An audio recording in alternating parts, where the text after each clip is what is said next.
de UNASUR por las últimas declaraciones de su representante, el expresidente Samper, quien ha hecho que también hay otros problemas, como los problemas económicos. Pero estábamos hablando de las acusaciones de golpe. También Capriles, Enrique Capriles, el líder opositor de Venezuela, ha dicho que exige como venezolano que se presenten las pruebas de golpe. Y también está informando el diario El Nacional que el Ledesma fue trasladado al Palacio de Justicia, mientras que en Colombia la oposición, hemos escuchado al presidente Santos, pide que se convoque a la OEA, una sesión de la Comisión Permanente. Pero, ¿qué eco podría tener un caso como la detención de Ledesma en la OEA? A ver, el problema de los organismos, de este tipo de organizaciones internacionales, si no es en la UNASUR, ¿no? ya sea UNASUR o OEA. Pero UNASUR tiene más tinta, ya sabemos, digamos. Sí, pero el problema es ese, de que todavía, no solamente en la región, en el mundo, los organismos internacionales todavía no pueden ser considerados como actores con autonomía plena, sino que dependen todavía de los Estados miembros. En el mismo caso de la OEA, el papel que tiene aún Venezuela en la OEA es importante. Por ejemplo, teniendo captados a gran parte de los países del Caribe en virtud de la todavía alianza petrolera que tiene con ellos, cada vez más disminuida, cada vez más débil, pero eso hace que Venezuela tenga un papel bastante importante y tenga un apoyo, un respaldo. Los míos pasan en UNASUR, por otras razones, dicho ese paso, pero también pasa cierto apoyo en UNASUR, lo cual nos hace ver siempre a estas organizaciones como algo nefasto, hablar, pues, criticarlas. Sin embargo, también hay que entender cuál es la realidad de los organismos internacionales todavía como actores relativamente jóvenes dentro del sistema internacional, digamos. Ahora, pensar en la OEA como un mecanismo de solución por el tema de López no parece ser, pues, el camino correcto. Ya sabemos que hay mucha burocracia y el padre enfrentamiento entre las partes, y dudo que se pueda ir a buen término. Lo que la UNASUR ha hecho es mandar a una comisión con algunos cancilleres para ver el problema. Básicamente ellos, antes de intervenir, lo que dicen es deben propugnar el diálogo que, dicho ese paso, se ha tratado de establecer, y el mismo gobierno de Maduro trató de establecerlo en el último año 2 veces, y las 2 veces ha sido fallido. No queda claro por quién, ni siquiera por la oposición, pero tampoco por el gobierno, pero no se caminó a ningún lado este diálogo, y las consecuencias es la realidad de Venezuela hoy, a un año de las protestas que conocimos y que terminaron en más de 40 muertos.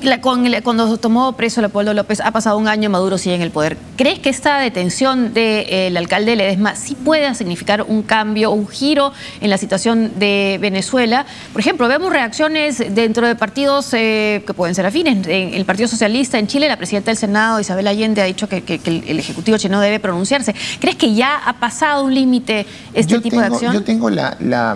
Yo tengo la preocupación de que a partir de esta decisión del Ledesma lo que veamos es ahora nuevamente marchas, pero nuevamente el tipo de marcha distinta a la que plantea Capriles, la marcha violenta, confrontacional, que puede generar más muertos. ¿Y por qué esto me preocupa? Porque yo tengo la impresión de que una transición a partir de la violencia no necesariamente lleva hacia el chavismo, puede llevar a la salida de Maduro del poder. Que esa es mi mayor preocupación, que la salida de Maduro lleve, pues, a la toma del poder de sectores mucho más radicalizados dentro del chavismo, que obviamente no quieren dejar el poder. Por ejemplo, hablando de los militares. Entonces yo no estoy tan convencido de que la salida violenta necesariamente vaya a destruir el chavismo. Puede destruir Maduro, pues no necesariamente a toda la organización. Por eso la salida de Capriles ¿te parece más viable? Es mucho más viable, de repente en el mediano plazo, porque desacredita todo el chavismo por completo. Ahora, acá, remontándonos a lo que fue nuestra situación con el fujimorismo, con las marchas que hubo en las calles, con la marcha de los 4 suyos, con las protestas que había, aún así Fujimori juramentó un nuevo mandato, ¿no? Entonces fueron los vladivideos, quizás que Estados Unidos cambió de actitud también, pero las protestas muy valientes, pero en ese momento no fueron lo que determinaron el fin del régimen. Para entender el fin del régimen Fujimori, como tú decías bien, hay que tener una serie de factores. Por ejemplo, a nivel internacional, que a partir del conocimiento de la venta de armas a la FARC, Estados Unidos le da la espalda al gobierno peruano, que fue fundamental en la caída del gobierno.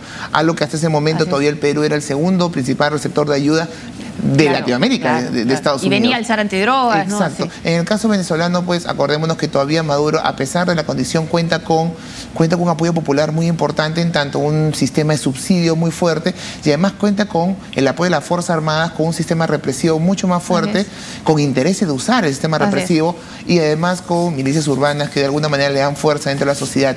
Me parece que por eso se dice que en el caso venezolano se ve mucho este proceso a cubanizar, pues, el país.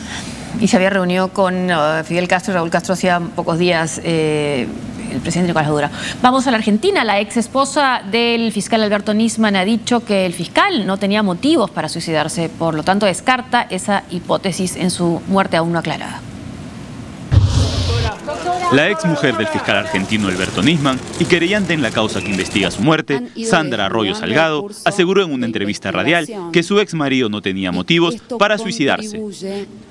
Queremos que se despeje en el expediente si esto fue un suicidio o un homicidio, más allá de mi certeza que no es objetiva, aseguró Arroyo Salgado. Al hablar sobre la investigación, la ex mujer de Nisman descartó que el fiscal se quitara la vida por su personalidad y porque entiende que no tenía motivos.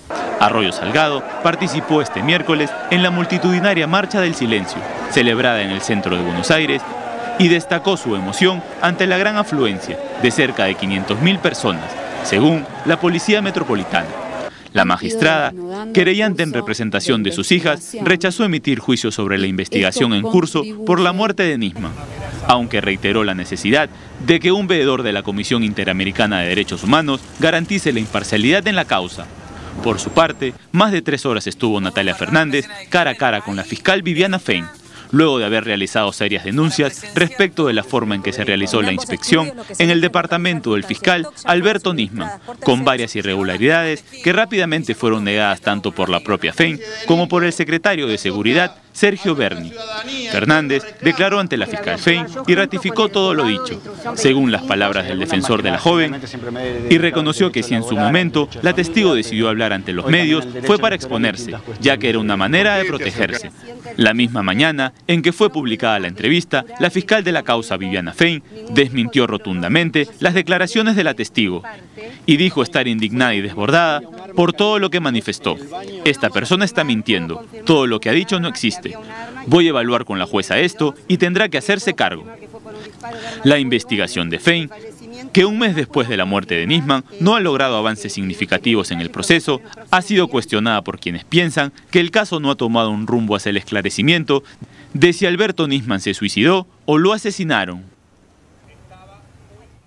Bueno, una situación que se complica cada vez más, una historia que da la impresión que hemos visto pues en las marchas, no solamente que se reclama justicia, sino hay un hartazgo contra la población argentina, ¿no? Por lo que se está viendo en los últimos días, cómo se está llevando este proceso. Sí, lo único lamentable es que alguna vez se mezcla el hartazgo con intereses políticos y esto alguna vez se le da justificación